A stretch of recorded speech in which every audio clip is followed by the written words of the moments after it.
Hello folks, I'm back to the basic population model and want to show you how to build a net flow. We've done this before, and what I had done before is I double clicked and it said net flow,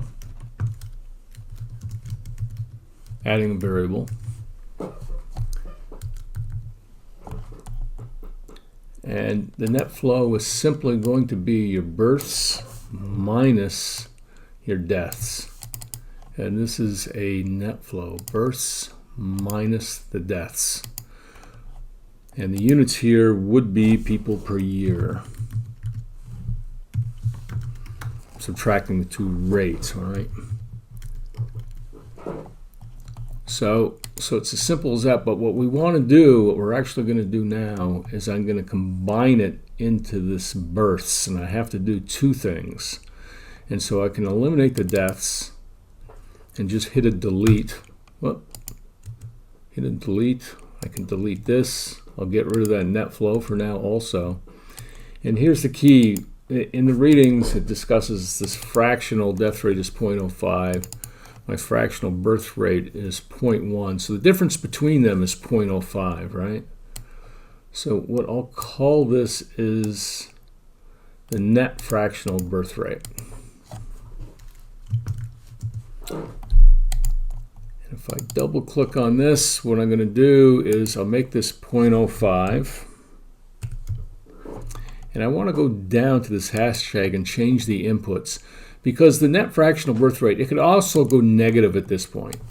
So let's have a range from minus 0.1 to positive 0.1, and I'm going to, that'll be, the precision should be good enough for now. I can get rid of my fractional death rate.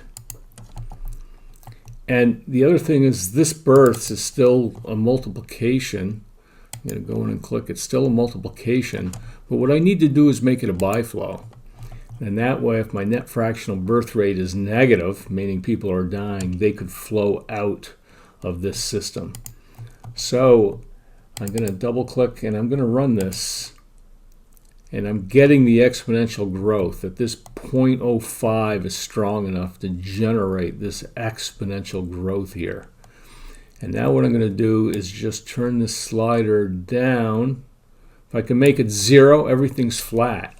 And basically, if it was 0, if I was taking births minus deaths and that equaled 0, my inflow equals my outflow, so there's no change in the stock, which is what's occurring here. And if my deaths are greater than my births, this net fractional birth rate would be less than 1 at this point. And what you can see is that this is going down, and the births, and I should change this name here, right? This is going to be net change in population.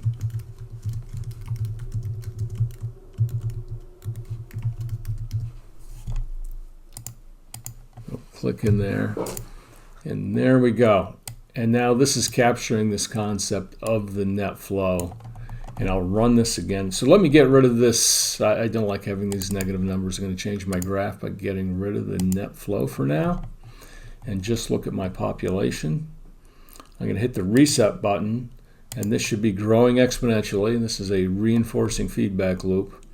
But when I make it go negative, when I make it go negative, people are flowing out of this and they're going down towards 0, because when the population becomes 0, I'm going to multiply it by this negative fraction, but 0 multiplied by anything would give me 0, so my population can never go negative is what's occurring, right? And it's flowing both ways. So I'm going to right click on this, and it's going to open up this window, and I'm going to go to view results, and you can see the different results I have. I'm losing, it's a minus 10. So if this is set to minus 10 times 100, it's giving me 10 people are flowing out. 10 people are dying is what it is. And as this stock starts to fall, fewer and fewer people are dying because I'm multiplying by a smaller and smaller number is all.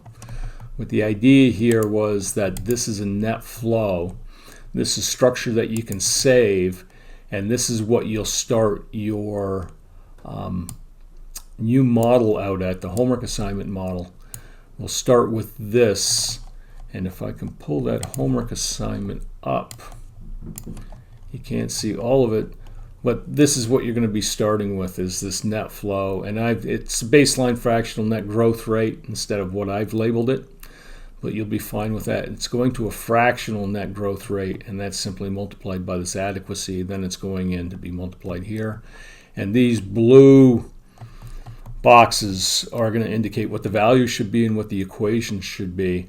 And I believe that you should be able to figure out the units from this stuff also. So you have to figure that out on your own, and you should label the feedback loops that are in here. There are only 2. That'll be a hint. And that's it. That's what the homework assignment's going to be. And good luck.